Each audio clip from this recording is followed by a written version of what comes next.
Kami lang ni Sis, lumayas yung mga amo namin, si Lula, pero sinabihan kami na magluto ng gusto namin na ulam. Ito bagong bili, yehey, makapag-ulam kami ng talong na prito. Yan ang gusto ng Pilipino, Pinoy food, dito sa Saudi. Habang si Sis ay gagawa siya ng samaka, sumaka, anong pangalan? Ah? Musak. Ah! Musak. Ah? Musaka. Musaka? O yan, may kodigo. Musakan? Musaka. Musakan. May kodigo si Sis. Nakakan, nahirapan na ako ha. O yan, ang sarap yun. Binoiling namin yan ng ng may bawang, paminta, cloves. Ano yung cloves? Yung mismar. Cloves ay mismar. Tapos, yan, may bawang, may sibuyas na boiling muna. Tapos, ginisa din ni Sis ng mahahabang sibuyas. Mahahabang hiwa. Mahahabang hiwa ng sibuyas. Ayan. Tapos, lagyan na ng sumak. Kaya pala, musaka, sumak. Ah, kaya siguro. Musaka.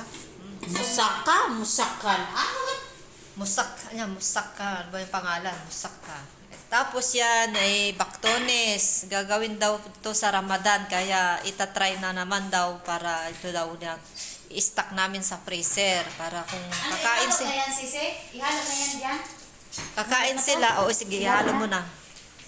Tapos iro-roll niya yan si Sis pag gagawin parang lumpia. Oh, parang lumpiara, ano? Oo, Shanghai. Ganon. Oo, ganun. Tapos lagyan daw ng konting, yan, kasi expensive daw yan. Lagi nilang expensive yung nuts na yan. Kaya siguro lagyan mo lang ng 2 piraso, Sis. No? Baka, oo. Tapos ito yung lumpia wrapper ni Lola. Binili niya, manipis lang. Para yung yung lolo. Kubos, para yung kubos ni Lolo to na sasabay dun sa marag, sa mga gulay. Parang maglog. Ayun. Ubus, no? Oo. Masarap yan. Ito na guys, mainit na. Balikan ko na. At ako'y magpiprito na at makakain na kami ng pang-lunch. Sis, nagluto naman ako ng rice doon sa gilid. Rice cooker. O, tama lang sis, kasi mamaya sabawan pa ng yung pinagpakuluan dito. Tapos, pag nakaroll na yan, ilalagay nito ni sis dito, punuin niya yan, kasi ito pa rin yung lunch nila ngayon. Pag may sobra, ilalagay daw sa freezer na. Tapos dagdagan na lang natin ulit pag magpagawa siya ulit. Kasi marami ito. I-stock natin sa freezer. Tapos sinalagay niya dyan. Tapos mamaya, ilagay na daw dito sa oven. Minipis nga siya, Sisi. Dalawahin mo Dalawahin?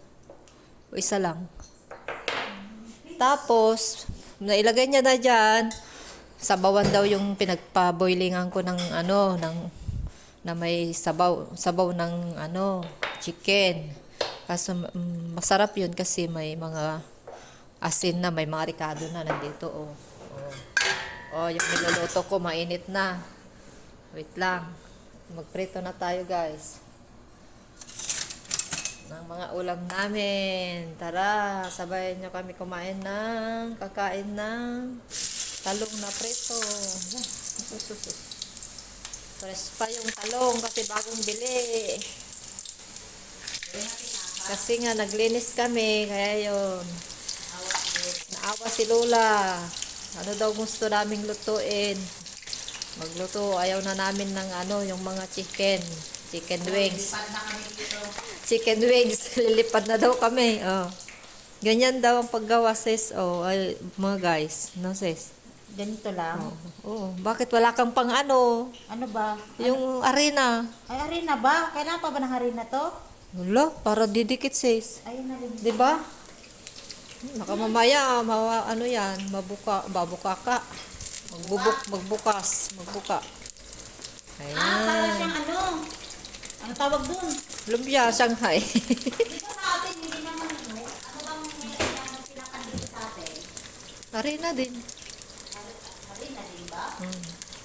Bakit? Sa nakaluto ng Sisi. Bumibili lang ako. Kasi hindi nagluluto si sis, kaya di niya Hindi kasi ako marunong guys magluto guys. Ito lang ako pasubo guys. Alam mo bang hirap na hirap ako? Kaya lang wala eh. No choice kasi dito pa siya napunta sa pinakamagaling na mga amo na magluto. Wala po anong kulang. Chef cook yung amo namin. Tapos ito naman, napunta dito, hindi siya marunong hindi, ayaw na ayaw niya. Alam niya magluto kasi pinaka-hate niya daw magluto. Luto talaga guys, sa tutula. Lumayalayas nga daw siya nung bata siya. Mag-igib na lang daw siya ng tubig. Plano na ako ng panggatong, mag-igib na lang ako, huwag mo lang paglutuin. Tapos pagdating niya dito sa abroad, Nalintik na. nalintik na daw. Ay, ang dami kong tawa sa'yo, sis. Lintik na talaga guys. Napasubo. Pasubo talaga, turuan ka talaga eh. Turuan ka talaga kahit ayaw mo. Sabihin pa sa'yo, hiwain mo lang yan, tapos may maya, iwanan ka na, gawin mo na yan. Ay, naku. Happy malong, happy madam. Do it yourself. Madam, happy madam. Kasi sis, pag nakaluto yan, parang takot na takot. Sabi Oo, ko, alam niyo ba guys, kung hindi sasabihin ng anak na okay, hindi ako makahinga. okay naman eh. Kumakain sila ng kinakabahan.